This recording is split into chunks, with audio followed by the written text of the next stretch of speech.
Myself Ankita Lohandial. I am onco-nutritionist working with genonco.io.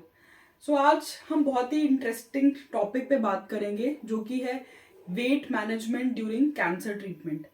सो बहुत लोगों को ये क्वेरीज होती हैं कि वेट कैसे मैनेज करना है, वेट लॉस होता है कीमोथेरेपी रेडिएशन थेरेपी के दौरान।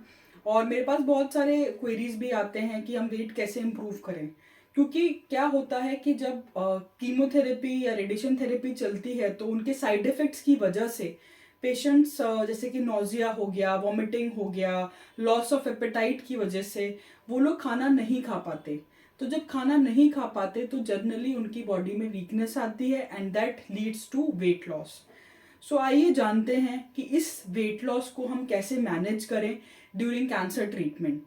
सबसे पहला इंपॉर्टेंट पॉइंट है कि वेट लॉस को पहले अंडरस्टैंड करें कि ये सारी चीज़ें होना नॉर्मल है, ये सभी पेशेंट्स में देखा गया है। सो हमको अपने न्यूट्रिशन का ध्यान बहुत इम्पॉर्टेंट है रखना। न्यूट्रिशन में दो एस्पेक्ट्स बहुत इम्पॉर्टेंट हैं। पहला है कैलोरीज। कैलोरीज का मतलब होता है कि आपको जो एनर्जी मिल रही है, जो आप खाना खा रहे हैं उससे आपको एनर्जी मिल रही है, तो एनर्जी देने का काम करते हैं कार्बोहाइड्रेट्स और फैट्स। सो इन दोनों की कमी से हमारी बॉडी में डेफिशिएंसी होगी, जिससे हमारा वेट लॉस होगा। दूसरा इंपॉर्टेंट पॉइंट है प्रोटीन्स। सो प्रोटीन्स हमको किन किन चीज़ों से मिलता है, और प्रोटीन्स का काम होता है बॉडी में जो भी रिपेयर वर्क है, जो भी बॉडी में हमारी टिश्यूज ब्रेक हो रहे हैं ड्यूरिंग कैंसर ट्रीटमेंट कीमोथेरेपी के दौरान, तो उसको हमको कैसे रिपेयर करना है, तो वो काम होता है प्रोटीन्स का। सो आइए जानते हैं कार्बोहाइड्रेट्स के और प्रोटीन्स के और फैट्स के क्या क्या सोर्सेज होते हैं। सो कार्बोहाइड्रेट्स के जो इम्पोर्टेंट सोर्सेज होते हैं, जैसे कि मैं बात करूंगी मिलेट्स की। मिलेट्स हो गए जैसे रागी, ज्वार, बाजरा, बार्ले, ये सारी चीज़ें हो गए कार्बोहाइड्रेट रिच। और ये होते हैं जैसे कि आपको मार्केट में रेडिली अवेलेबल होते हैं। इनकी बहुत इंपॉर्टेंट प्रॉपर्टी होती है, इनमें एंटी इन्फ्लेमेटरी प्रॉपर्टी होती है, जो आपकी बॉडी में जो भी इन्फ्लेमेशन है डिजीज की वजह से उसको कम करने का काम करते हैं और आपकी बॉडी में एनर्जी भी प्रोवाइड करते हैं। तो कोशिश करें जब भी आप डाइट फॉलो कर रहे हैं तो इसको अपनी डाइट में इंक्लूड करना ना भूलें। दूसरा इंपॉर्टेंट है हेल्दी फैट्स।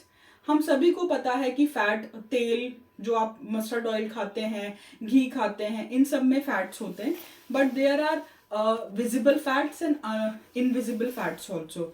सो जो फैट्स हमको दिखते हैं कि वो तेल है, घी है, बट कुछ फैट्स ऐसे भी होते हैं जो हमको नहीं नजर आते बट वो पाए जाते हैं, जैसे कि पनीर में, ड्राई फ्रूट्स में, एग में, दही में, दूध में, इन सब चीज़ों में भी फैट्स पाए जाते हैं।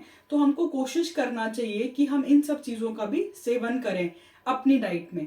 तो जैसे कि मैं आपको बता रही थी कि जो फैट्स होते हैं वो दूध और पनीर में भी पाए जाते हैं। तो कोशिश करें अपनी डाइट में प्लांट बेस्ड प्रोटीन्स, मिल्क से, प्लांट बेस्ड मिल्क जैसे कि A2 मिल्क हो गया, सोया मिल्क हो गया, आलमंड मिल्क हो गया, तो इनको अपनी डाइट में ऐड करें ताकि आपको प्रोटीन्स भी मिले।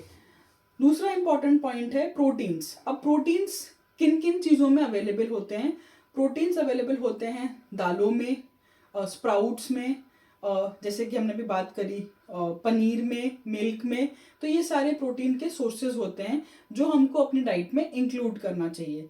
तो जब आपको ऐसा लगने लगे कि आपका वेट कम हो रहा है तो कोशिश करें कि आप इन सब चीज़ों का सेवन कर रहे हैं, कैलोरीज और प्रोटीन्स अपनी डाइट में अच्छे से ले रहे हैं।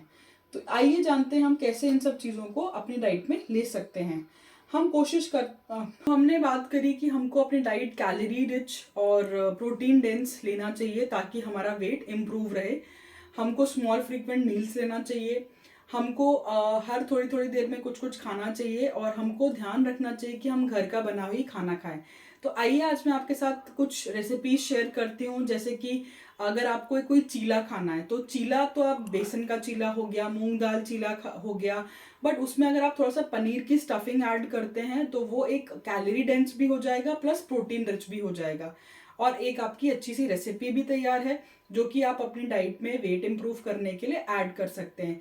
इसी तरीके से मैं सजेस्ट करूंगी कि जैसे कि आप अपनी डाइट में पनीर का पराठा, आलू का पराठा, इस तरीके की चीज़ें भी ऐड कर सकते हैं जो कि आपका वेट इंप्रूव करने में काफ़ी हेल्प करेगी।